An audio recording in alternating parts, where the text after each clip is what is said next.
You're listening to Music 101 with your host, Alexxis Steele. Sponsored by Steel Notes Magazine. You can find them at the web, folks, at www.steelnotesmagazine.com. Hi, it's Alexxis Steele with Music 101.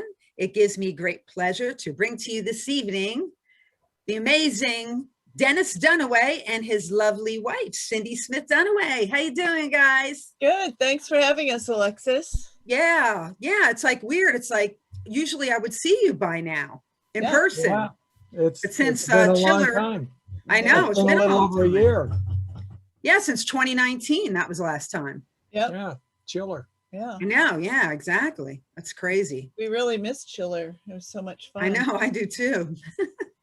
Well, hopefully, I don't know what they're going to do for this year, if it's going to be any more, but yeah, I guess we'll see what happens. Fingers For those of you who do not know, Dennis is the bass player for the original Alice Cooper group. And Cindy is his lovely wife. And she is the sister of the drummer from the original band, Neil Smith.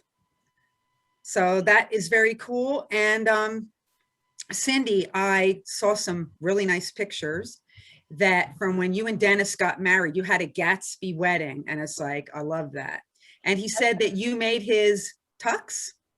Actually, we got married at Town Hall in Greenwich secretly. Just my mom and two friends were there, and then Neil and his ex-wife got married. They were having their first year anniversary party that night. So we were actually, Neil and I were married a year and a day apart. Oh, wow. So the theme of the party was Great Gatsby. So basically, we kind of crashed his party. We didn't, because nobody knew except for my mom that we got married. I did, in fact, make Dennis a 3-piece linen suit to wear. Yes. Very nice. But we had been together for so long that we were telling people we got married today, and they're like laughing because they thought we were already married years ago. Yeah, Neil wouldn't believe it, because when we finally told him, he was like, I don't fucking believe it. Why the hell would you get married now? You've been together for so long. You know, and I said, Mom was there. My mom was right next to me. And he said, she would lie. And I was like, she would not lie. Are you kidding?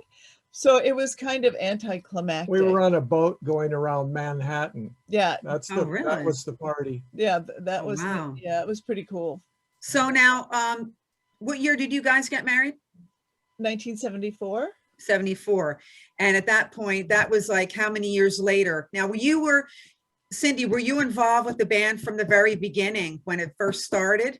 Not from the very beginning. I moved to California after they had the, I'm sure you know about when they had the accident and they lost all of the accident on the LA freeway. San Bernardino freeway, rush hour morning. And they lost all of their equipment and everything. I was going to school, to fashion design school, and living with my mom in Dallas at the time. Mm-hmm. She had gotten transferred just after I graduated from high school. And so I was going to fashion school there, and Neil called and was really sad. And he was like, you know, I feel like such a fucking loser. You're doing everything you wanted to do. You're doing fashion, you know, you're doing modeling. And I'm like, oh, I'm not going to hear this. This is no. So I said, I don't know what I can do. So, and I was working too. And so I ended up going out to California, and I moved to Topanga with the guys. And basically I just wanted to help my big brother, because he never spoke like that before. And he's usually a pretty, you know, headstrong, positive person. And it really hurt me to hear him talk like that about himself. Yeah. So then Dennis and I didn't happen. Didn't happen. We lived in the same house and so on, but I think we got together in like just after 1969, like in January 1969. All right. We knew each other in high school, but. So, well, I'm not going to go ahead, or I can actually, but you actually played the part of the tooth, right? For and Yeah. that was in $1 Billion Babies. It was, yeah. It was kind of like, and I am not a performer at all. I don't have, that's not in me. The only reason I loved being the Tooth was because nobody could see me. They could just see my legs. So I had this great costume that Warner Brothers made, and there was like a little light switch in it, and it had chaser lights that went around it, and I could see out of the cavity. And so that's how Alice and I would communicate, because I could like yell stuff at him and so on, because basically I just interacted with him. But that's why I did it. Everybody's like, oh, Cindy will do it. And then I was the first nurse as well too. But Oh, really? Oh, okay. Purely because there was nobody else to do it. But And she wasn't inside a costume, so we had to get her in a headlock to get her to do that. Yeah. It had to come down to, we couldn't talk anybody else into doing it that night. So then Cindy would, And if there was, she'd cave in and do it. if there was a show and then one of our friends was there, I was like, you want to be the nurse tonight? But Cheryl's like an amazing nurse, because she's really embraced the part. I was very serious, you know. Yeah, Cindy played the innocent nurse. I was for the poor guy. So in a way, it was more dramatic in that the nurse was innocent that Alice killed and got, you know, executed for. Where, Oh, wow. where Cheryl plays something that's a whole different ballgame. You know, she's got this evil nurse thing going. Well, she just like stands up for herself. She doesn't let him get away with it. Well, she looks a lot more like she deserves it. That's what I'm saying. I think Oh, wow. she's like a nurse that kicks shit. I think she's like, Yeah, well, she's great. yeah. Very cool.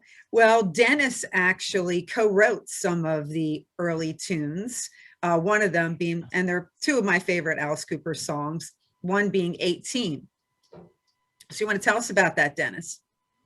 Well, we needed a hit. We had a reputation, you know, from LA and touring with the Mothers of Invention and, you know, Frank Zappa doing our first album, and the chicken incident up in Toronto where Alice tossed a chicken into the audience. So we had a reputation, but we didn't have a hit single. Make it back. The chicken didn't make it back. Yeah, the chicken was bye-bye. But No. but anyway, we needed a hit single.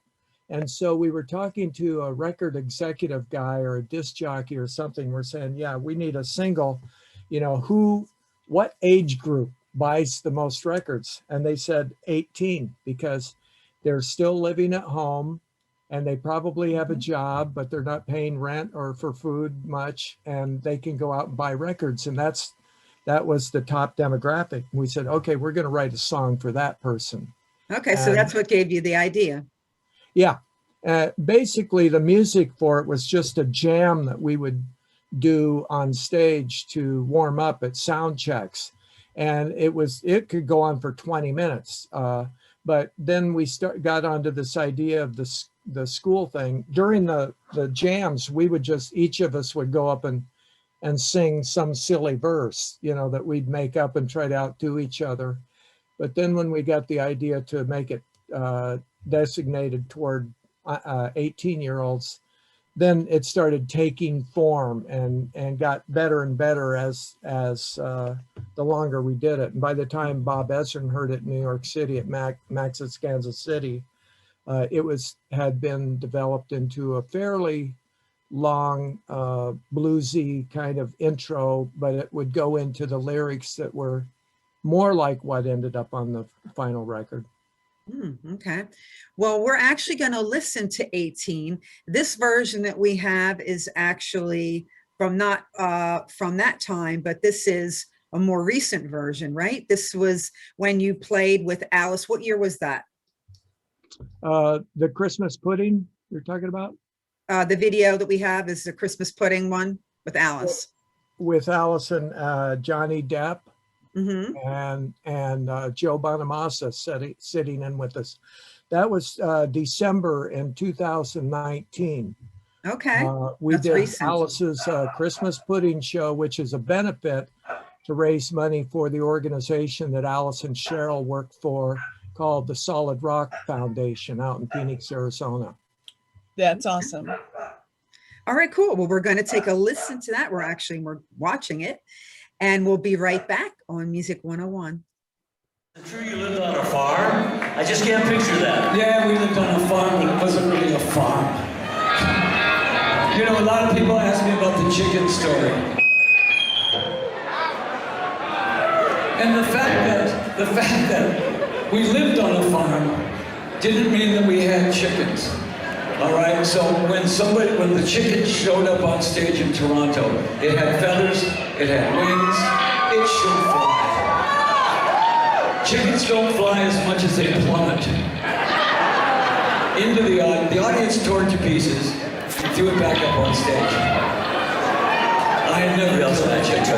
Colonel Sanders has killed billions of chickens. Never gets any problem at all.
we're back with Dennis and Cindy Dunaway. Dennis and Cindy, I actually was doing some research, and I didn't realize that both your daughters kind of following in Dennis's footsteps musically, huh?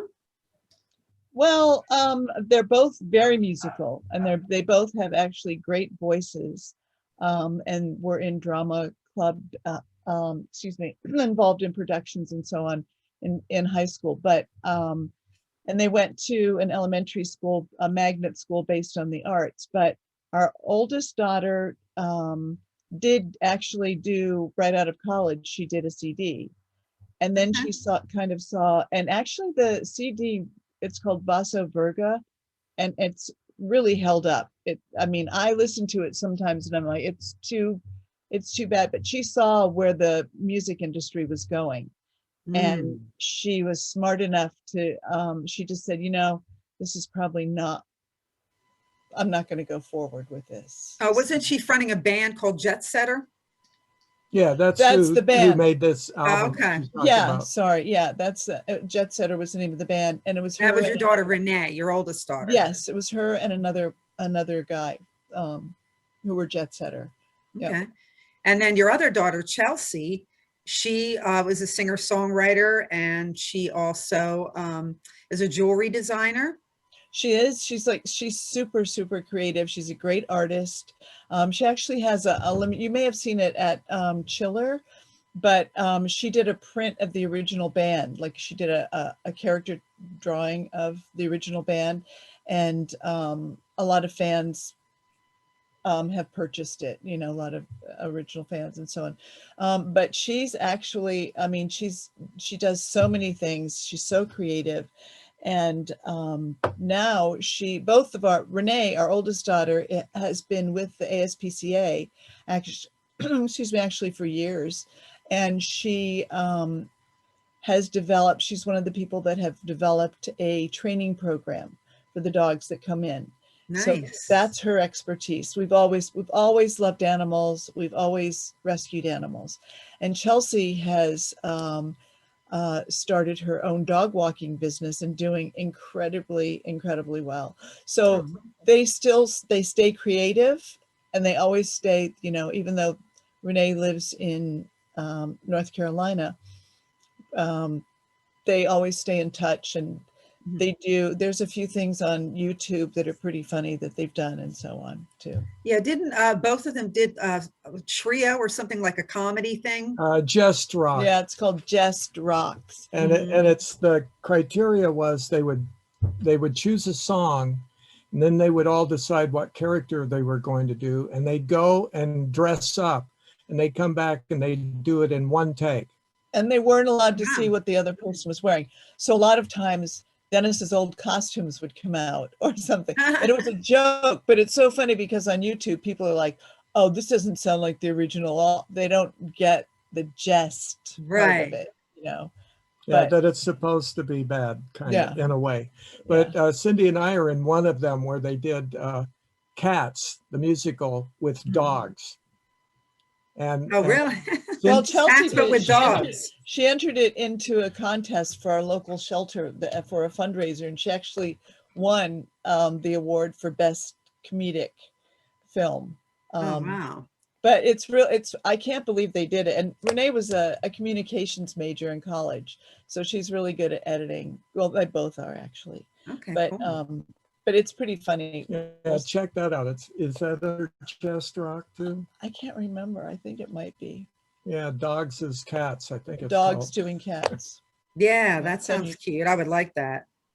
Oh, it's great. It's all of our dogs. Well, they're not with us now. But. Very cool. Aww. All right. So now, Cindy, getting back to the things that you do, you're designing. You designed, was it pretty much of all the costumes for the guys? Yes. Yep. Yeah. Okay.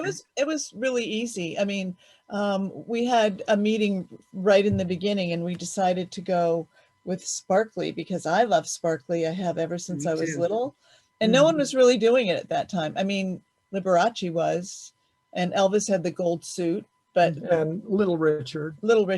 But other than that, it wasn't, it really wasn't in rock and roll. So when we were trying to envision the whole thing, that was what I came up with, and everybody went with it. And they were the easiest guys to design for because they would wear anything. You know, they were. We just wanted to be different than any other band. Yeah. And most of the bands were wearing Levi's on stage Yep. back then. And so we said, let's be as different as we possibly can. And we found the perfect costume designer.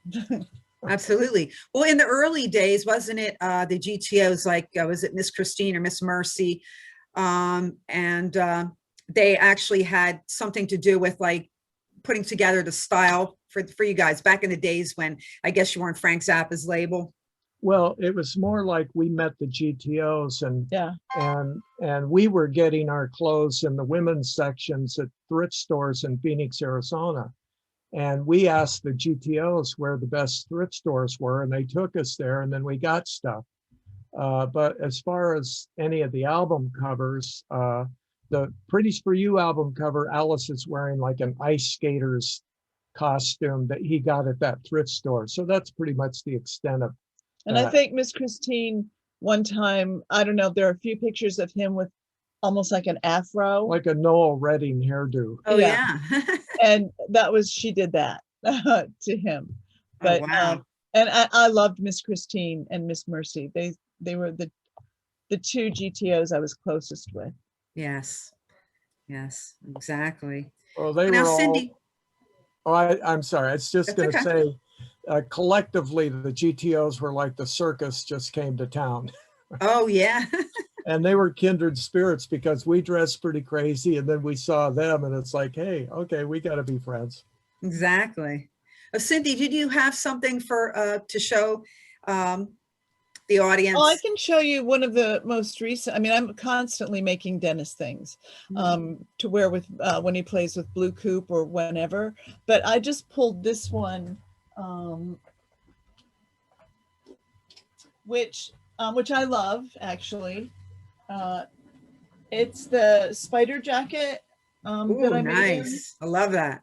And it's a big, I don't know if you can see, it's a beaded Yeah, spider. I can see it. Yeah. And then a spider web, and then the same. And I made these little spider pins and put Very all over cool. it and so on. And when are you going to wear it, Dennis? Do you know now? He's already, actually, I made this in 2017. Actually, I wore it before she put the spiders on it. When it just had the spider web on the red jacket, I wore it to Chiller. I did a show at Chiller with it. Oh, I must have missed that one.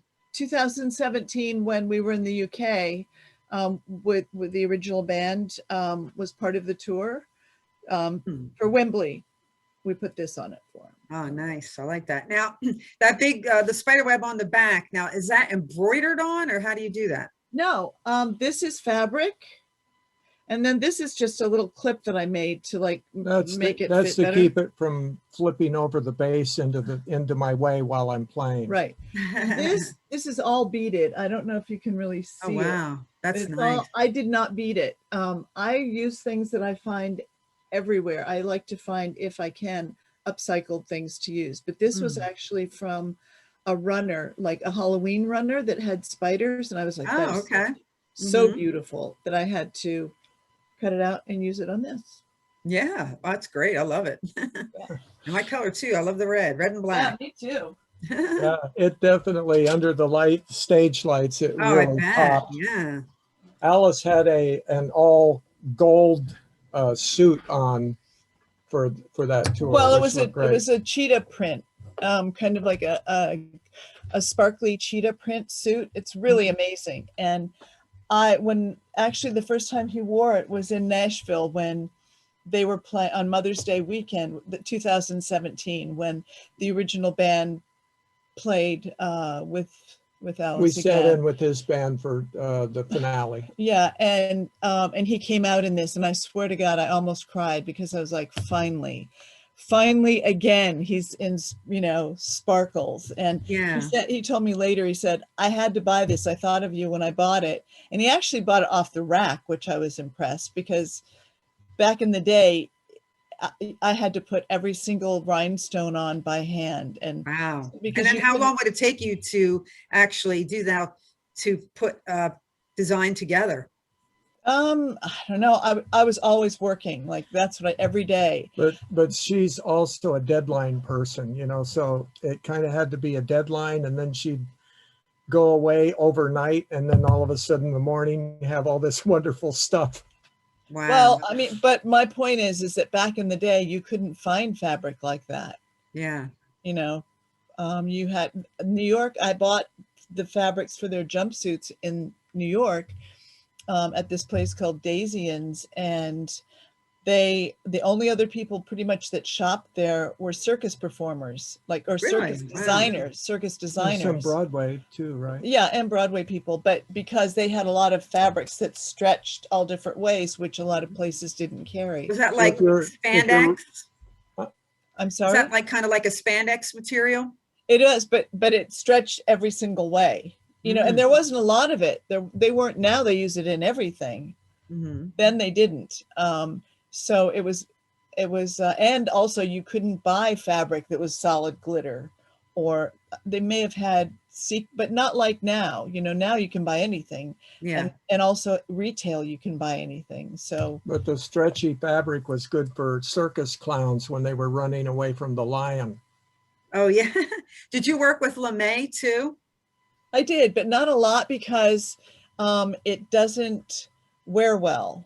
Mm. You know, it stretches, it has a stretchy back, Mm-hmm. but it's sprayed on. So Oh, okay. eventually, after so many cleanings, it starts cracking and fading. Mm. Like about halfway through one of our shows. Yeah. Well, My that was gosh. the other part of it. You know, Cindy would go on the road with us whenever she could, but there was a lot of holding things together with the, you know, wear and tear that we put on things. And Glenn started using the straight pin or the safety pins. And we think that that's where people got the idea for the punk people to Oh, wear really? safety Mm. pins. So he was actually the original innovator and didn't even know it, right? Yeah, Right, but exactly. that would be a temporary fix for waiting until Cindy would show up and fix and sew everything back together. Yeah. Oh, wow. So did you ever have anything like that happen, Dennis, where you had something happen on stage where like pants or the pants Oh, or something would get ripped? I did. We played an outdoor festival right after we first landed in the Detroit area, and all of the Detroit bands were on the bill, and it was broad daylight, and I had like on these satin pants, and the stage didn't have steps, so you had to put one foot way up on the stage and Wow. have a roadie grab your arm and Oh, pull you geez. up. Well, I heard a rip, and back in those days, you know, rock stars didn't wear undies, you know. So I Whoops. heard. They got more I than they heard, bargained for. In Yeah, that. Yeah, really. yeah, I heard a rip, and I looked behind me, and there was a lot of people laughing, and I stood behind my amp a lot that day while we were Oh, playing. no. Oh, no. So Cindy wasn't around. I mean, Cindy, did you ever have to do that, you know, like quick, like do a Oh, men's yeah, job or but anything on a not show? until, I mean, I didn't start going on the road full time until we moved back to Connecticut, you know, because we started going to Europe a lot. And I even wasn't on the first European tour until right at the end, but just because it was expensive and so on. When we had our own plane for $1 Billion Babies, then of course I traveled with my sewing machine. Okay. You know, it went in with all of the equipment and everything. Mhm. But it's funny because a few years ago, we were at one of Alice's shows, and I was standing backstage with the tour manager or at the side of the stage watching. And I said, "Am I seeing a hole in Chuck's pants?" And he said, "Yeah." And I said, "That's completely unacceptable. Why isn't there someone to fix his pants?" And he said, that was the old days, because that's how we do it nowadays. And I'm like, Oh, well, no. that's unacceptable. He should not have to have a hole in his pants. So did you fix it?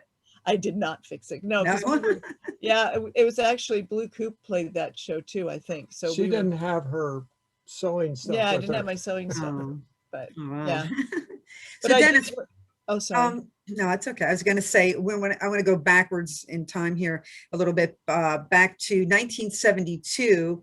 Okay, so is that when you co-wrote Schools Out?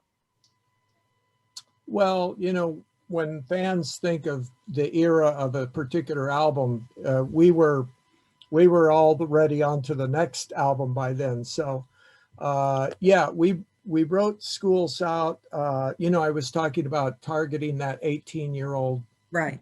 age group. And then on Killer, we kind of missed the boat there. We didn't really have a song that targeted them. And therefore, our singles still did well, but not as well as I'm 18. So by the time we got to Schools Out, we said, we got to target that age group again. And it was easy for us because we all went to high school. Alice and Glenn and I went to the same high school. And then Michael was in a school that you could practically throw a rock and hit. And Neil was in another school that you could practically throw a rock and hit. So we didn't have to compare notes. We all had the same experience. So that song almost felt like the creative gods just dropped it in our lap. Mm-hmm. We all worked on the lyrics, and I'm very proud of coming up with, I can't even think of a word that rhymes. That's such a Because great line. that was the last line that came together for the song. We had the whole song written, but we could not think of a line to go there. And I said, hey, we're the kids in the back of the class. We can't even think of a word that rhymes, and Neil's like, no shit, Sherlock, I'm like, no, that's it. We can't think of a word that rhymes. That's the line. It's such a great line, too. And then Bob Ezra lit up and wrote it in, and we were done. That was it. All right, well, we're going to take a look at and a listen to Schools Out, and we'll be right back on Music 101.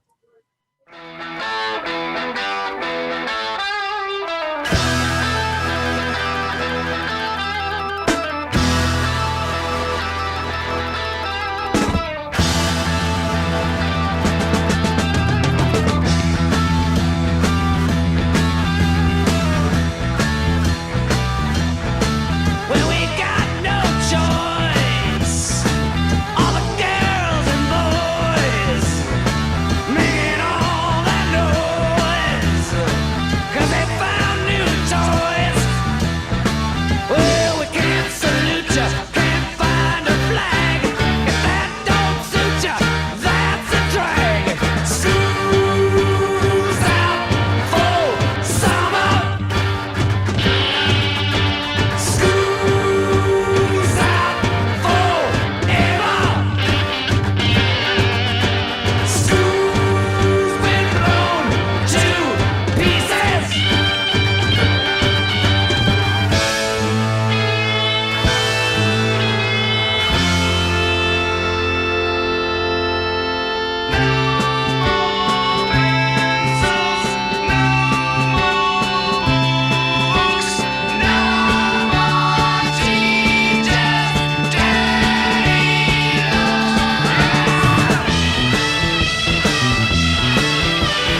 Okay, we're back with Dennis and Cindy Dunaway. We were just taking a look at Schools Out from their album, 1972.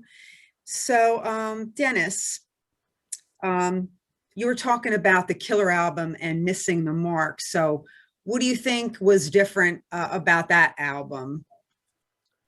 Well, I think it just had to do with we didn't get as big of a smash hit following I'm 18, which was gigantic in the Midwest.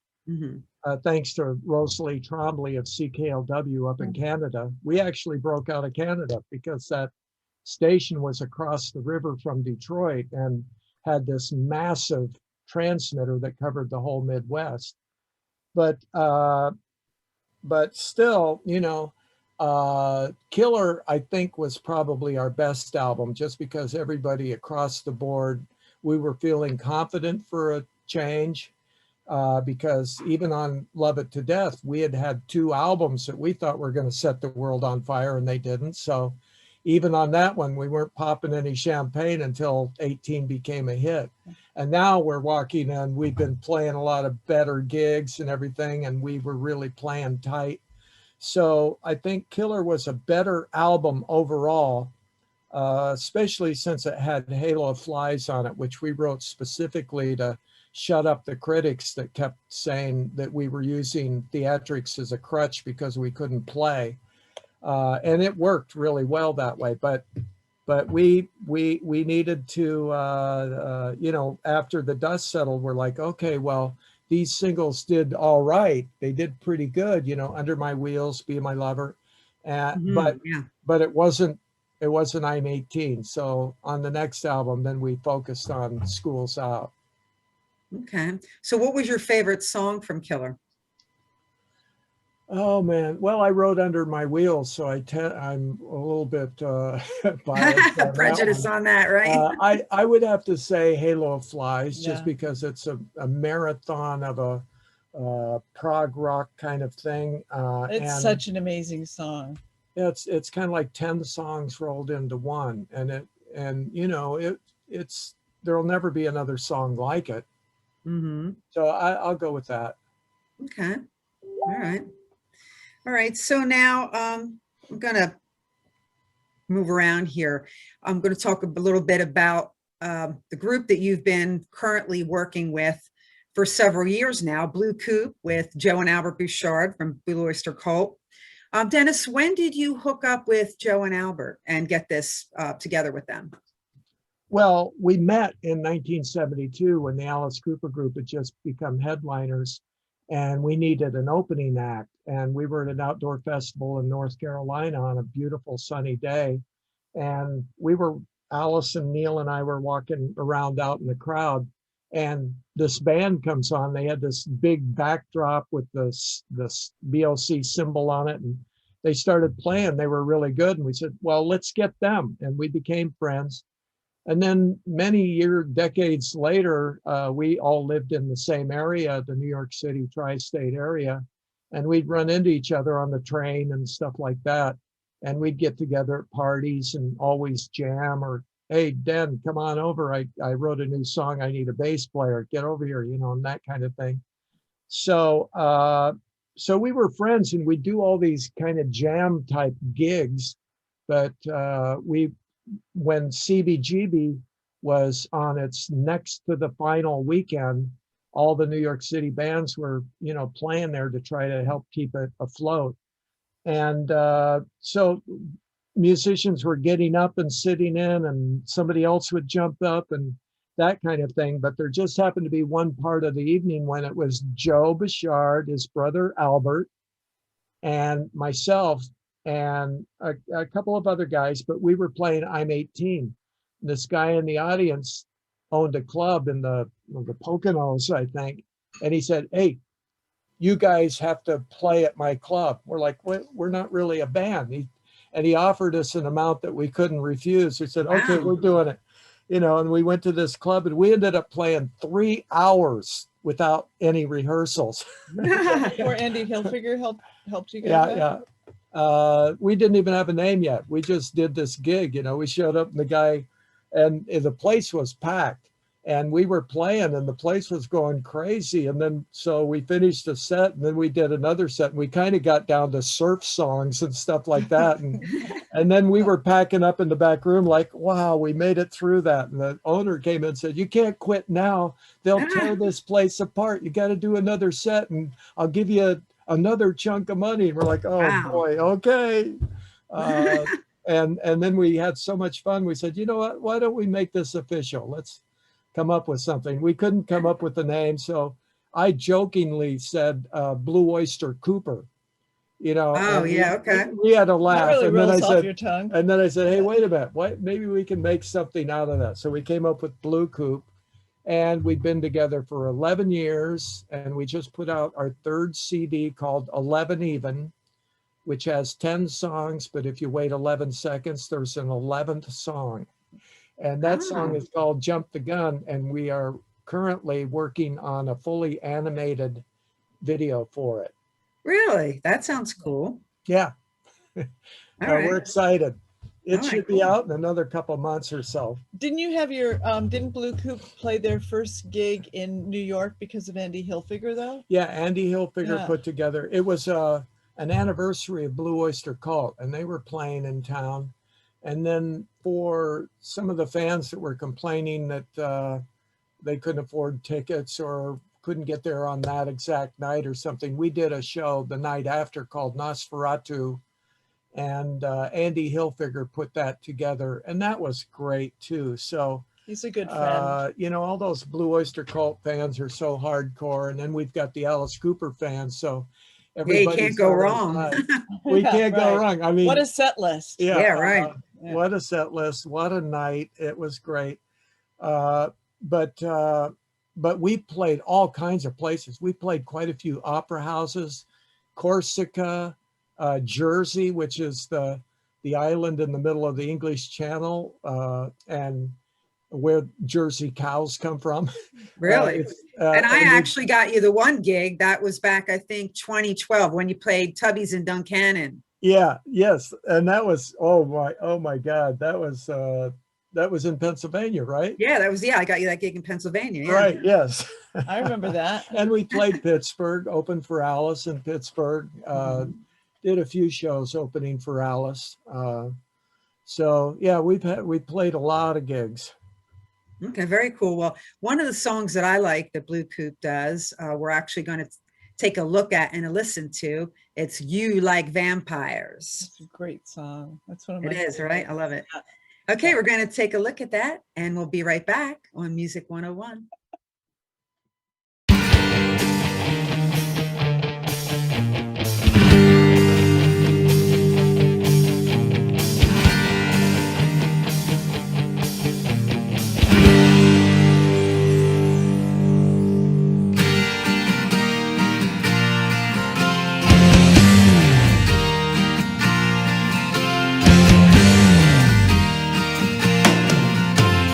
It's not what you say,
Okay, we're back with the one and only bass player extraordinaire, Dennis Dunaway from the original Alice Cooper group, and his lovely wife, designer Cindy.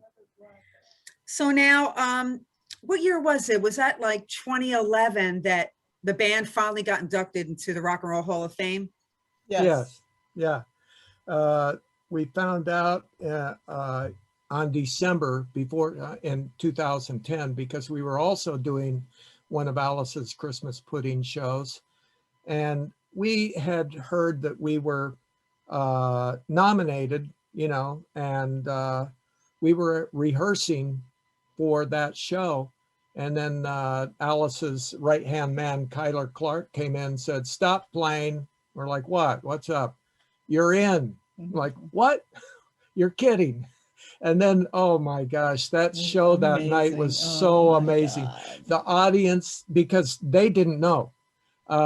When Bob Ezrin came out to introduce us to the audience, he announced that we had just found out we were inducted into the Hall of Fame. And it was such an amazing night. Yeah.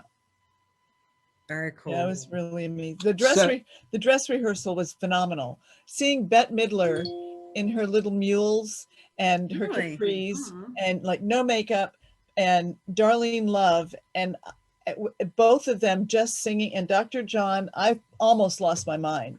Now I was Cindy's just- moved forward to the Waldorf, Well, the night of, yeah, that was the induction weekend. night Sorry. in 2011, which Yeah. the grand ballroom of the Waldorf Astoria in New York City.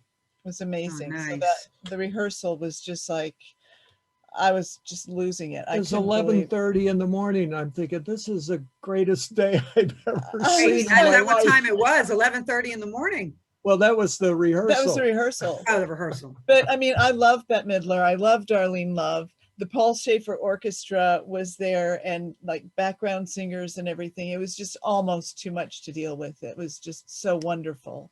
And then that night at the actual event, we got to hang out with Darlene Love and people like that. And then when we played, we came out on stage, and you look in the audience and it's Bruce Springsteen and Michael J. Fox. yeah, Michael J. Fox came specifically because we were being inducted. 'Cause Really? He was Wow. Huge fan. chair. It cost $3,000 for a chair to have dinner and Wow. attend. And so he's at the table right next to us, and Cindy and I went over and said, "We heard you're a big Alice Cooper fan." He said, "You want to know how big of a fan I am?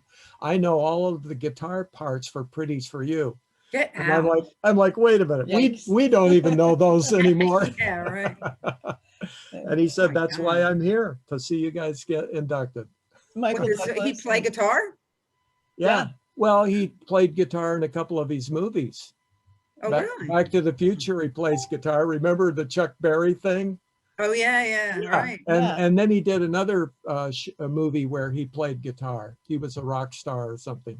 Hmm. Yeah, so he played. Oh, wow. Yeah, it's a shame that Glenn wasn't around to, Oh, absolutely. be there. I keep imagining what he would have said for his acceptance speech, and every time I even just try to think of something as Oh, clever as he man. would have come up. But you knew Glenn. Yeah. We have that picture of you on the airplane or Yeah, whatever. I was 15 years old. I wasn't even 16 years old yet. See, I used to tell everybody back then I was 18. Nobody knew the difference. Yeah, well, that's how you got on the plane. Yeah. Oh, But that's a great picture of you and Glenn. Glenn looks so happy in that picture. I know. I've I never know. seen it. I How love have that I not picture. seen this picture, or Well, maybe I'll I, show it to you. maybe Did you I- ever see it? well, maybe I didn't know it was you. I don't know. Yeah, that was me when I was 15. Wow. It was like, because that was in March of 1973. Uh-huh. Oh. And I didn't turn 16 until July, July what? What's your July birthday? 20th. Oh, I'm the 15th. Are you? Oh, Yeah. see that. Cancer, yeah. Yep. Yeah, so yeah, Glenn was a great guy. He was fun. He had a great sense of humor. Yeah. Yeah, and talk about being politically incorrect Oh as my God. possible. Glenn would say things that people were thinking you know, we'd walk into a restaurant and everybody'd get quiet because of the way we all looked, you know. And Yeah. then Glenn would say something like, "Oh, I didn't know we were in the quiet zone," or something like that. And all these people would crack up that you wouldn't think that they, you know, he'd turn everybody around just Yeah. in an instant. And in one day, he would come up with so many lines that you're thinking, oh man, how did he think of that? That's so clever. You couldn't remember them all at the end of the day, let Yeah. alone, you It know. was just natural. He just rolled off of other people's words, you know, it's just the way he thought, and hysterical. Also, Ohio may have had something to do with it. Yeah, there's a know. lot of comedians come out of Ohio. So many. And Bob Hope, yeah, Jonathan Winters. my whole family were, I mean, it was sometimes you had to just say, stop with the jokes already, you know, let's It's a talk funeral. seriously. Stop joking. Yeah. And I swear, you know, Dennis gets along with my family because they all are jokesters. They all, you know, I'm surprised he wasn't born in Ohio, actually. Well, I'm close Dennis enough. was, I always tell Dennis, he was so quiet back then. I I was. remember being going up in the elevator down in Philly to the hotel, and it was Neil, Dennis, and Michael and me all in the elevator.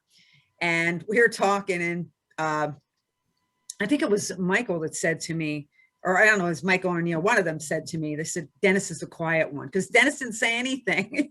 He wasn't talking. It's true. It's hard to tell now, but well, Cindy and I had a retail store. That makes a difference. But also Cindy brought it out in me too.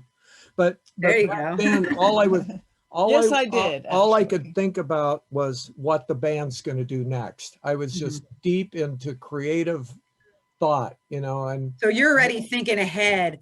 Okay, because you're going to the hotel room, so you're not thinking about, oh, we're going to relax or we're going to whatever. You're just thinking about what's going to happen once you're going to go back to, you know, perform. yeah, or I might have just been more likely just listening to what everybody's saying on the elevator. And if Glenn said one of these things, or if anybody said anything that I thought could be a line in a song or a idea for a song or something, I was always observing. You're still as like an that. artist. You're still like that, though. I mean, you can't talk to him when he's driving because he's thinking. Actually, I can tell when he's thinking of a song because his head will be going, and it looks a little strange. I might tell you that too. But I'll just say, okay, I know you're thinking of a song, but you really need to focus on the road too. But he's always constantly. That's what happens when you're creative. My mind's constantly going, but not in the same, down the same road his is, you know. Well, the bar was set high. I mean, let's face it, when the British invasion happened, the Beatles came out, they were so prolific that, you know, when we were putting out those albums, Love It to Death and Killer came out in the same year, you know.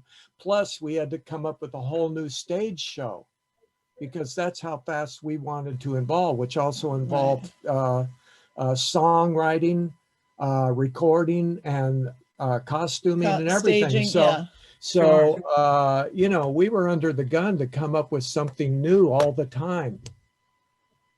Absolutely. And we were working almost every night at that point.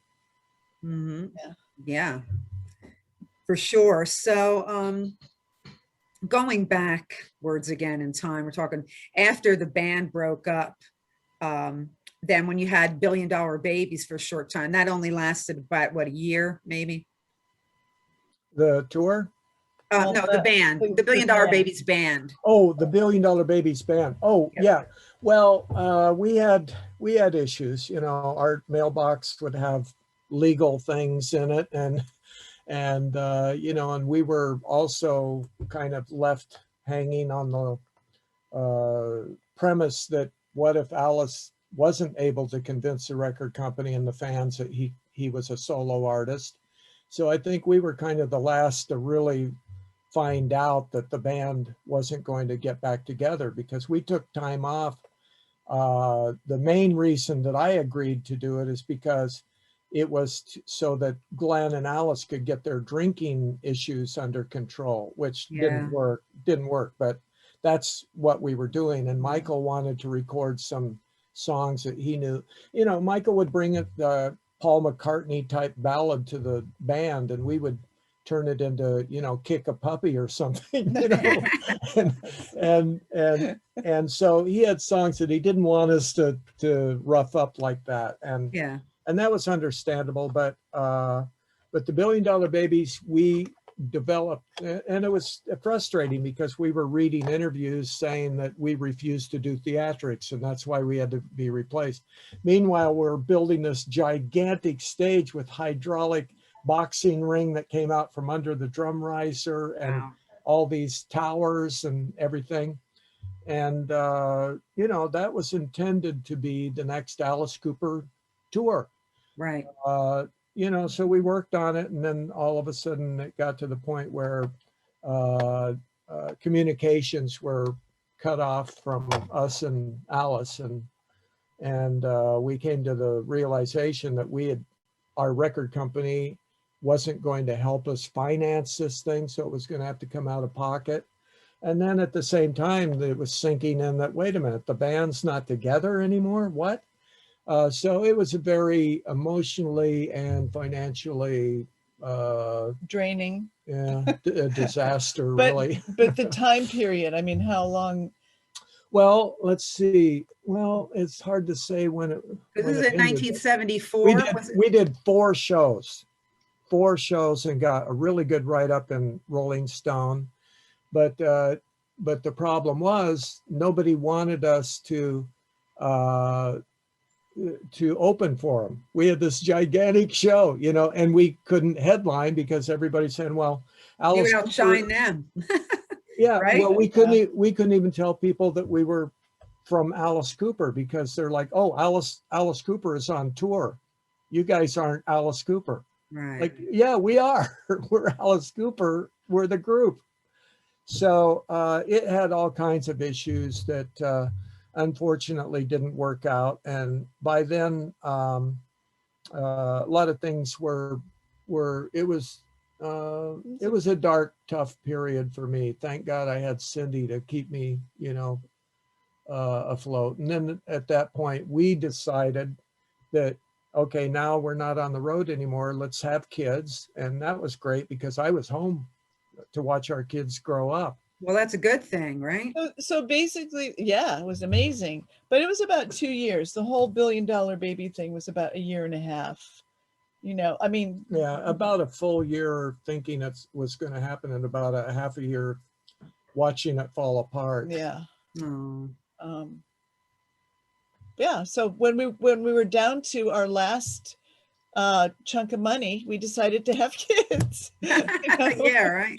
You know, and so I'm a firm believer that everything happens for a reason. Exactly. Even though you get your heart broken at times and you're very let down, I feel like everybody has their own journey, and I think as devastating as the whole thing was, I think everybody has learned.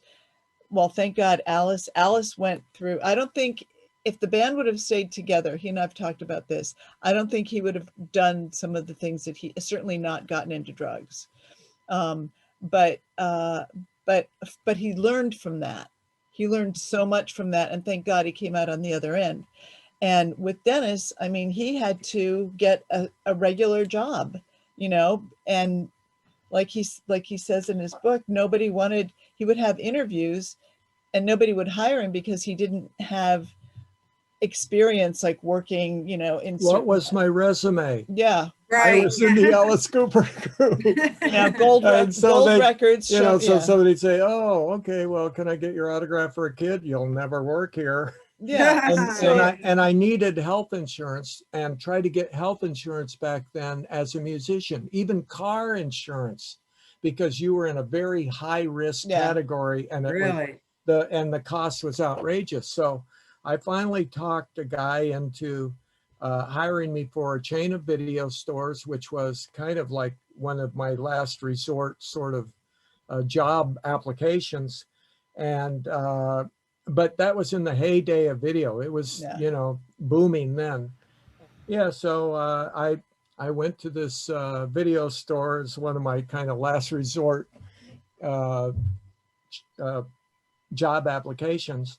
And I BS'd my way through. You know, the guy's like, oh, well, we're going to be getting into some hardware and various, and I'm acting like I know what he's talking about. And finally, and this guy who hired me was an ex-Marine, former arson squad detective for the police. Wow. You know, he was the big burly cliche character that was the boot camp sergeant screaming in your face kind of a guy.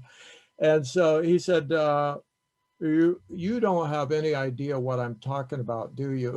And I said, no, but I'm a fast learner and I'm a hard worker. And if you give me health insurance, you'll be happy that you hired me. And I ended up working there for a lot of years because right after that, they changed the health insurance laws that health insurance companies didn't have to accept somebody with a pre-existing condition. And I had been diagnosed with Crohn's disease. So now I had to keep this job. And he ended up paying me more than anybody as a general manager of a small chain of video stores would be getting. Well, he ended up also learning so much. Like, he never knew he was a manager. You know, I think it really helped in so many ways. I grew up. That's why, again, I'm a firm believer things happen the way they should, you know, or whatever, because he really found his, I bet I trained 400 kids in that, wow. that period. But I had some great friends, some celebrities. Gene Wilder became a very close friend. Really? Actually, I knew Gene Wilder for about 10 years before he found out my background. He did that Snoops, or he did something with Alice. He did some show with Alice, and somehow my name came up, and he came back to me, Dennis, how come you've never told me your background? Really? Wow. But I did a thing for, you know, him and Gilda would come in, and then after she passed away, they had started the Gilda's Club in New York City, halfway house kind of a thing for kids with cancer. Well, it's for their families to stay there. Yeah, families could stay there, and they would help them out and everything while they were going through their treatments.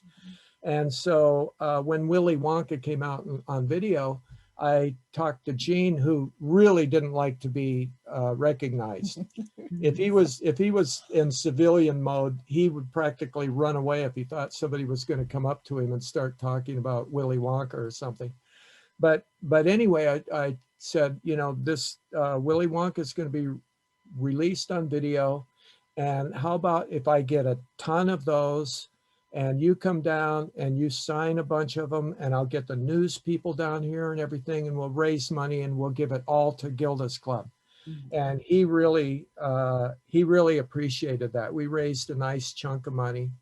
But he would come in the video store, and we had young people, you know, that had no clue who Jeanette MacDonald and Nelson Eddy were, you know, these, and he would come in and he wouldn't know what movie the title it was, but he would know what song was in the movie. And he'd take me back in the corner of the store and he'd sing me songs. And then I had to figure out what movie it was and then rent it to him. It's so crazy. And that's how we became friends. I'd be Wow. the guy that would figure out which movie that song came from. Oh man, So crazy. that's very cool. Well, you know, got some experience in another thing, and it turned out, you know. Yeah. And then good we way. had our own store. We owned our own store for 13 years. Did you? And yeah, it was in a 200-year-old barn. Wow. And it was home decor and gifts from past and present. So this was, I think in 1995, I think we opened the store. Or well, actually we bought it. I was working there part-time and we bought it, the business, and changed it a lot. But it was, people had no idea who we were, because it was in a very conservative town in Connecticut. And how do you bring that into a conversation? No, we preferred it that way. Yeah. I mean, customers were the same thing with, you know, all of a sudden one day they'd come and say, wait a minute, we heard that you were in a rock band. And then they'd look at us funny for a couple of days, and then that was it, because they got to know us as people. Right. Yeah, yeah. Otherwise, they would prejudge you, you know what I mean? Yeah. Well, maybe, but we Maybe. had some great customers, and the store was so popular that there were times, especially around Christmas time, where there would be so many people in the store, I'd have to lock the door, and because nobody else could fit in. Yeah.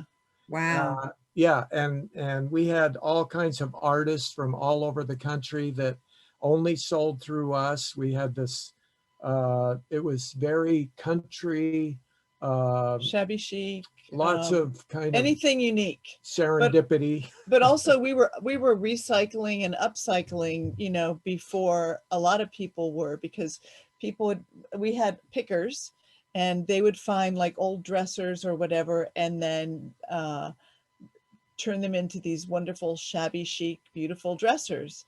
And so it was a way of recycling, and it was, we loved it. It was really, Yeah, we would have antique shows where we would have hundreds of antique dealers in our parking lot and stuff like that. So then what made you give it up? 2008. Well, China happened. China happened, but also things, they did, the main thing was they did construction on the road in front of our store. And these kind of, let's see. People that were in construction. That's what we're going to say. Let's we tried leave it to at work. that. It was a state road, but all of the heavy equipment was blocking our parking lot. You couldn't get into it. It was like the Sopranos decided that our parking lot is where they were going to park all their equipment. And we appealed to the state of Connecticut and so on, and they were like, "There's nothing we can do because this is a highway project." So we started looking for a new place to move our business to, even though it was so perfect where it was. And 2008 had happened, when the economy was starting to tank, but the rents were not, you know. And not only that, but China started knocking off. Even our artists would see their designs at a trade show in New York City, their designs for 1/3 the cost, because they got knocked off. And now they couldn't compete with their own designs. And also because we had exclusive rights, or back then, let's put it this way, wholesalers and artists would kind of guarantee they wouldn't sell to another store within a certain radius. But China, forget that. The gas station could buy it, you know, and so it was kind of a blessing in disguise, because everything changed after we closed that store. And shipping cost.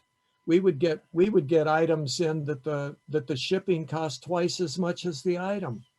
But it was fun. It was super fun, and we loved our store. But, you know, and again, we were devastated that we thought, well, maybe we'll sell online, but that wasn't us, because we're people. Yeah. People. And so, but then in the meantime, I had met Tish and Snooki at like a chiller, and we instantly became friends. And I knew about Manic Panic because both of our daughters used to use it, or still use it, in high school and middle school. And they actually, we started a friendship. You know, we started hanging out and so on. And they were the only one of all of our friends that came to help us pack up our store. Oh, wow. Because they'd been through it so many times. But we didn't even know them that well at that point. No, we didn't. But they came and spent a whole night, late into the night, Wow. helping us pack up. And there was a ton of stuff. And then we sold a lot of it on eBay and Craigslist and so on.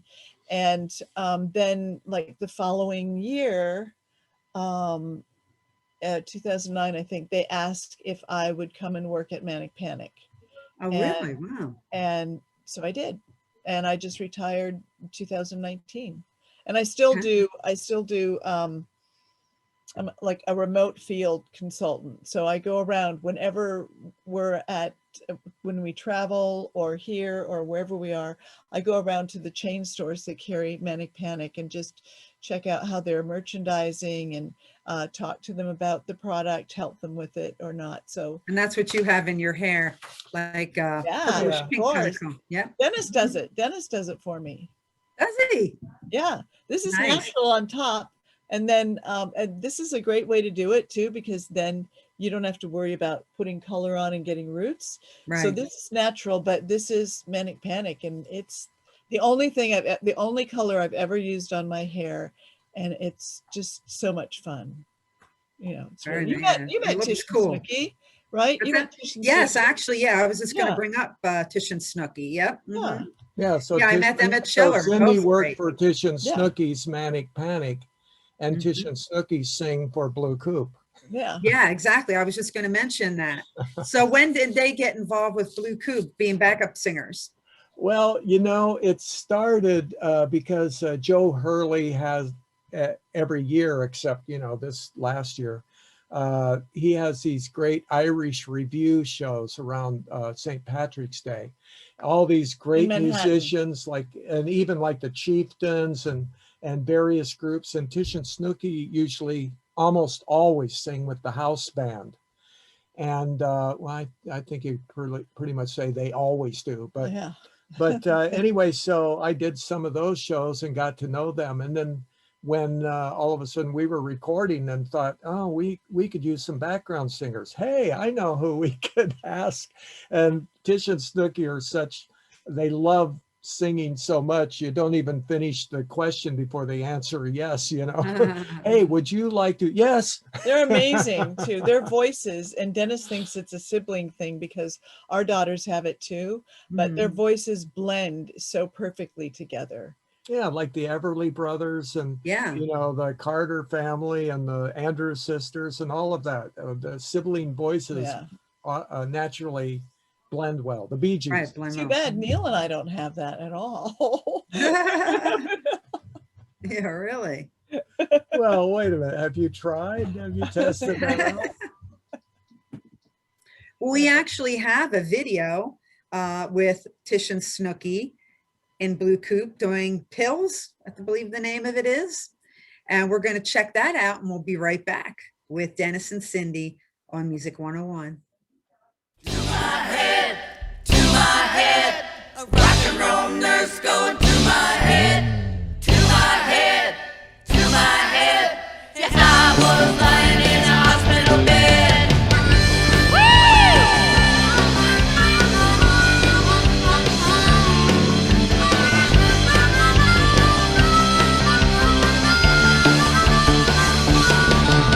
As I was lying in a hospital bed, a rock and roll nurse going to my head. Hold out your arm, girl, stick out your tongue. I got some pills, I'm gonna give you some. She went to my head, to my head. A rock and roll nurse going to my head, to my head, to my head. As I was lying in a hospital bed, a little pill for my legs, but that didn't ache. Tried some pills for my heart, but a little too late. Got some pills for my love, trying to get me at ease. When the rock and roll nurse shook me down on my knees, she went to my head, to my head. The rock and roll nurse goes to my head, to my head, to my head. As I was lying in a hospital bed, I got a rock and roll nurse.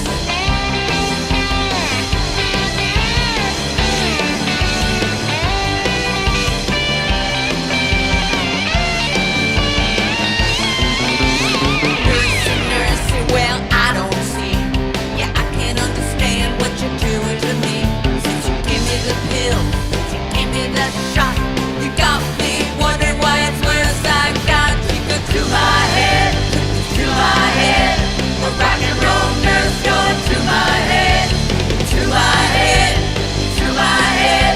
Yeah, I was lying in a hospital bed. I got a rock and roll nurse. She's making it worse. Keep on shooting me right into my head.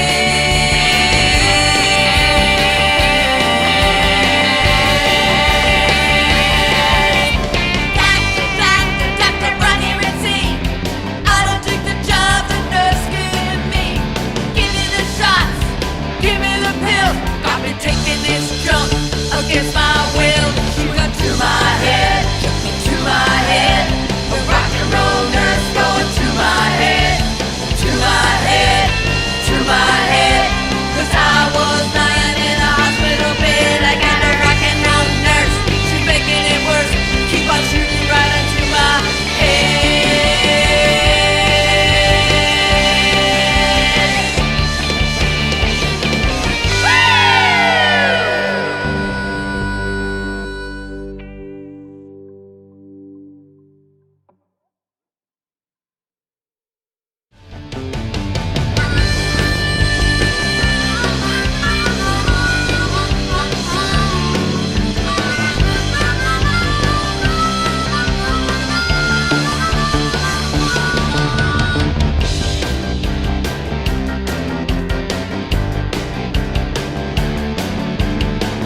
Okay, we just got done seeing the video Pills with Trish and Snooki from Manic Panic performing with Blue Coupe. And that was a tribute to Sylvain, right, Dennis? Right, who, of course, knew Tish and Snooki well. Everybody in New York knows Tish and Snooki, but Sylvain was a good friend who had recently passed away. And there was a tribute show that came out of Bowery Electric that had all of various friends and musicians that knew Sylvain. They all did a song. And so Tish and Snooki decided that they wanted to do something happy because Sylvain was always happy. So they chose that song, Pills, and Tish's husband, Peter Perigny, is in film. So they decided to do the film, and their son Orion works with him. And then so Blue Coupe, they asked us if we would, play the music. And we ended up doing it, COVID home style. Each guy was in his own living room, and we knocked it out really fast. I'm very impressed with how well they put it all together in such a short time. Yeah. But nice. But it was for a good cause, and also you can tell that Tish and Snooki just always have that pizzazz going. I bet. Yeah, that's very cool. They just light up when they perform. I mean, they love it so much. Wow, they look great when they're doing it too. So Yeah. Yep. Yeah, so those high heels that seem to be the star of the video were vintage. All of They're- them were Tish's. Yeah. Yeah, very old. Oh, really? Wow. Well, Dennis, there's a few things I still haven't got a chance to touch on. One of them is the book that you wrote. Right. And that was back in June of 2015, I believe, is when you released it. That was yep. Snakes, Guillotines, Electric Chairs, My Adventures in the Alice Cooper Group. And that was very cool. And if you want to tell our audience some about that. Well, it came about, there were two reasons. One, because I was in the hospital for an extended stay, almost a month, because of my Crohn's. I had to have surgery, and they weren't sure that I was strong enough to survive it. So I had to get built up, and then I had to recover a certain amount of time. And at that point, it was kind of like I had already kind of figured that a lot of people, the original group had been swept under the carpet pretty thoroughly, I thought. But all this snail mail came from all over the world. And I thought, you know what, I'm going to write a book for all of these people. And the other reason is because every time I'd see an interview about the Alice Cooper Group, or I'd see some other band doing something that we did, my daughters would both, they knew what I was going to say. They had heard it so often. And so they're saying, like, Dad, shut up and write a book. So that was the other part of it. But I had no idea how to write. I actually started over twice. So the third try was the one that actually got the book deal. And also I had to hold out for a good book deal, because I had to turn down several that weren't, people would say, oh, well, who are these guys? You have to make it all about Alice. I'm like, there's other books about Alice. This is about Alice Cooper, the group. Right. So I had to get past that, for one thing. And then finally it got to a point, it took me longer to write the book than the actual original group was together, more years. Part of it was finding the book deal, but then I got down to the point where I thought, I guess I'm going to have to self-publish. So I started posting on Facebook, hey, I have a book. Is there anybody out there that knows anything about publishing and stuff? And then this guy, Derek Walton, reached out to me and said, hey, my girlfriend works for HarperCollins in New York City. How about if you let her read the transcript, and maybe she can give you some tips? Well, of course, by the time he got done with her, she was a thorough Alice Cooper fan, and got me an agent, got me a deal, did all of the publicity. That's Sharon Rosenblum. And oh my God, it's unbelievable. Cindy and I had a blast with it. We we toured the country doing various book was festivals. It was a whole new world. I mean, we didn't know anything about the literary world, you know, and or that there were giant book fairs all over the, well, used to be all over the country. And we met so many really cool authors and went to places that we hadn't been to in years. And it was a wonderful experience. It was reminded so cool. me of the glory days of the record industry, Mhm. really. Nice. So it's still alive because people, even digital hasn't quite done to books what it did to music. You know, people still want to have a book in their hand. So it was great. I mean, and it's still going strong. I mean, it went through three printings, third printing, and then it has been translated into German. Really? And there's also Wow. an audiobook, which I narrated myself. It's on audible.com. Mm-hmm. Yeah, so, and the audiobook, I mean, I don't know why I didn't expect this because it's so obvious, but people were thanking me for writing the book because they were blind, or for narrating the audiobook because they were blind. Wow, that's awesome. Well, you know Yeah. what? I love Audible and I have regular books, but the thing of it is to have the time and the patience to sit and read through it. A nice thing about Audible, you put headphones on and then you can listen. And then especially if they're narrating and saying it themselves, you know, it's great. I love it. Mm-hmm. Yeah, and it's interesting because when I was in the hospital, when I decided to write the book, our neighbors had given me some audio books. And so that's what I was doing in the hospital. So Nice. it's kind of like a full circle thing. Yeah. But the good thing about the Audible one too is they're basically aimed at libraries. So people that say, well, I can't afford the book, you know, I lost my job during COVID or whatever, all they have to do is ask their local library, and if they don't have it, they'll borrow it from another library. And a lot of people have heard it that way. Nice. Yeah, it's a good thing. Sure. And also another thing that you did was started a Kickstarter program for your own project. And one thing that I was a backer on for Cold Coffin. Yes. So that's also Peter Perenyi, Tish's husband, and his son Orion, their son Orion. I wrote Cold Coffin for Alice, but they passed on it because it didn't fit on the album that they were doing at the time. And I decided, okay, well, I'm going to just put it out, or, well, I played it for Peter and his son Orion, and they said, this has to be, we have to make a film for this. I'm like, oh, really? Okay. You know, so then I got the musicians, Russ Wilson on drums, Nick Didkovsky on guitar, and myself on bass, and then of course Tish and Snooki singing, and then the ideas for the song, because the concept of the song is a wealthy eccentric that marries a young wife who turns out to be a gold digger.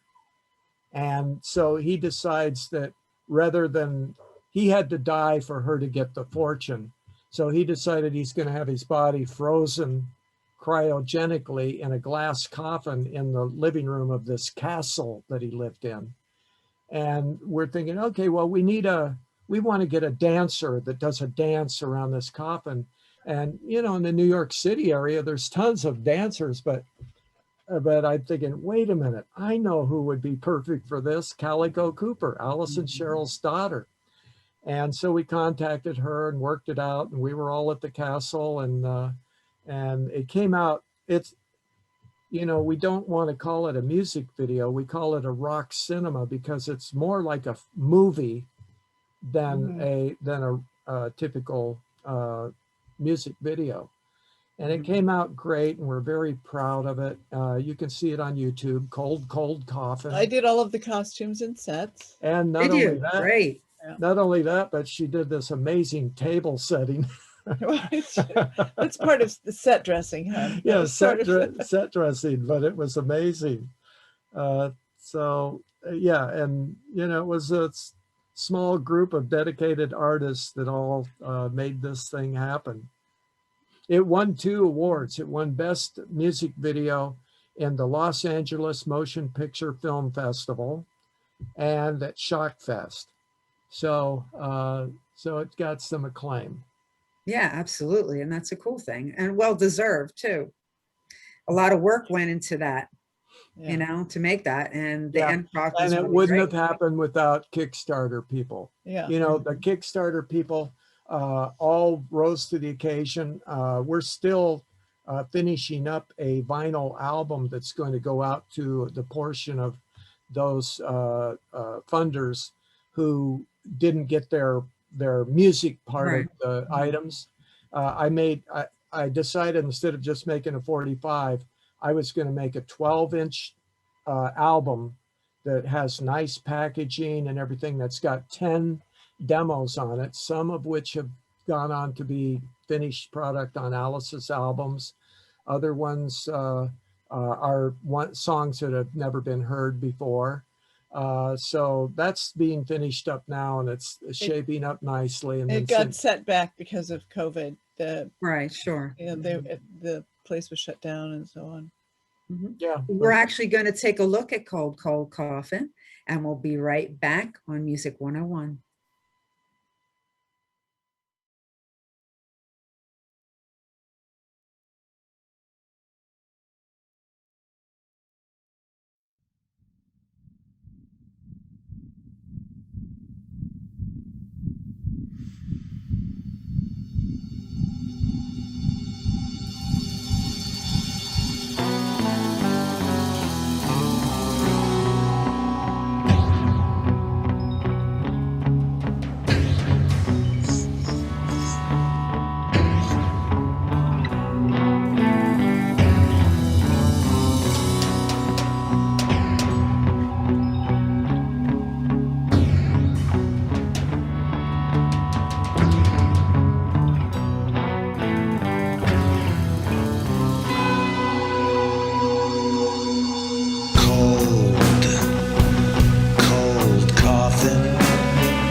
go slipping down the drain.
Okay, we're back on Music 101 with Dennis and Cindy Dunaway.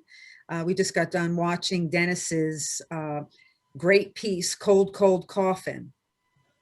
So now, Dennis, present time, how everything has really affected the music industry, with the COVID situation. So I'm sure, you've been affected. It's like, how difficult is this? And what do we have to look forward in the future, you think? Well, unfortunately, some great clubs have gone under. I think once things open up, like Alice said to me, every band you've ever heard of is going to be touring. Right. Yeah. and, Right. And people are ready to go. As soon as it's safe, then I think the floodgates are going to be open, and it might be after, it might be the Roaring 20s all over again. That's what I heard. A lot of people said that it's going to be like that. There's a lot of references to Yeah, that. well, Cindy and I went to Christine Ullman's show the other night, and it was drive-in movies style, and it was a great concert, not just because she's so good, which she She's is, amazing. but Oh, yeah. but Yeah. because everybody was so emotional about finally being out again. It was the Yeah. first time we went out. I mean, we have our groceries delivered. I do too. Yeah. And quite frankly, I'm not nuts about going to the market, so I'm Yeah. gonna just keep doing that. But Mhm. I will but too. we've been really strict about it and so on. Luckily, we have our youngest daughter has been here the whole time with us, so we have that. We're thankful for that. But this was a really cool way to do a concert. It was like a tailgate concert. Yeah. So everybody had their own space. You could dance. A lot of people had elaborate food set Yeah, up. like a 7-course picnic meal. Yeah, Wow. amazing. And it was just so great to be outside. It was a beautiful night and to hear live music again. And it was incredible. And she did everybody raise your hand if you've had a vaccine. And so most of the people there pretty much had. And you didn't have to wear your mask if you were in your space, your designated space, but if you Right. went out, then as a courtesy, you put on your mask. Yeah, it was great. It was great. Actually, I preferred that to being, shoved into like Yeah. sardines in Madison Square Garden or whatever. Well, you know what? I heard that a lot of things are actually, even though things are going to open up and all that, a lot of things may become part of the new normal. Like Right. I heard even on a game show today, they were talking about, I think it was maybe Dr. Phil saying about the wonders of just like what we're doing now, being able to do these video interviews by Yeah. Zoom. And that opens up a whole new world, really. Well, And yeah, Dr. and- Phil said he thinks that they're going to keep doing it. You know what I mean? A lot of places will. I mean, some places will Oh. have, in face, but it just seems like, especially when you're talking about around the world. So your audience, when you're face to face, obviously is limited, but when you do it on a platform like Zoom, it's open to the whole world. And Well- you know what? I'm sorry, didn't No, mean go to ahead. interrupt, but that's kind of what's kept so many people going, too, that they can see. We haven't been able to see our oldest daughter since December 2019, but we have a family Zoom every week, and Nice. that's saved us. I mean, otherwise we would have, and with very close friends, the same thing, so we're so thankful and so fortunate to have that technology available. So I Oh, can yeah. so I know some people get zoomed out because they work remotely now, and I do think a lot of places are going to continue that Yeah. because well, it the kind of- thing is, do you want to go back to getting on a train for 2 hours a day and going Right. into an office, especially on a hot summer day or whatever, or when you could stay home and work and not even have your pants on? Yeah, right. So I think it's only going to get more creative with concert styling as well. Yeah. I think there's certainly ways to do it and do it right, and hopefully it'll be a positive move forward. Yeah, and entertainment suffered, a lot of people suffered, obviously, but entertainment suffered, and there's nothing like a live show. Right. But I think because that's what lifts people up, the arts. That's what lifts people up, and that's what makes them feel good. The Roaring Twenties had all of the music and the dances and everything else Yeah, going right. on. And therefore, I think it's going to survive and thrive. Mhm. It's just when the time is right. It'll just be different, I mean, Right. and that's okay, because again, it's being more creative. And who's to say that what we were doing before, I think there were some things personally that were out of hand, Yeah. so if you look at it in a positive way, which I do, hopefully it'll just be even more enriching. And today I was noticing, because spring has finally sprung here and there's so much pollen in the air. Oh, I yeah. was outside, but I had my mask on, and I was thinking, under normal circumstances, I'd be having an allergy attack right now. Exactly. I'm the same way. I do it too. I'm purposely putting a mask on going outside when you're going for a walk for that very reason. Yeah. The other Yeah. good thing about the mask is if somebody tells a joke that you don't think is funny, you don't have to smile. Yeah, Also, right. if you forget your lipstick, That Yeah. too. Yeah. Mhm. That's a biggie. for me. Yeah. But whoever forgets their lipstick, Alexxis, nobody. Not us. Yeah, right. Have to have the lipstick, right? Yep.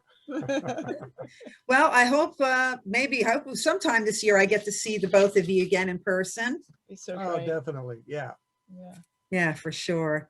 And I really want to thank you both, Dennis and Cindy, for coming on and doing the interview and taking the time out of your schedule to be Our with pleasure. us. And like I said, hope to see you guys soon. Yep. You too. You take good care. Thank you so much for having us. Thanks, I will. Alexis. Okay. Have a Tell great your night. dogs we said hi. I will. Take All right. Bye-bye. care. Bye.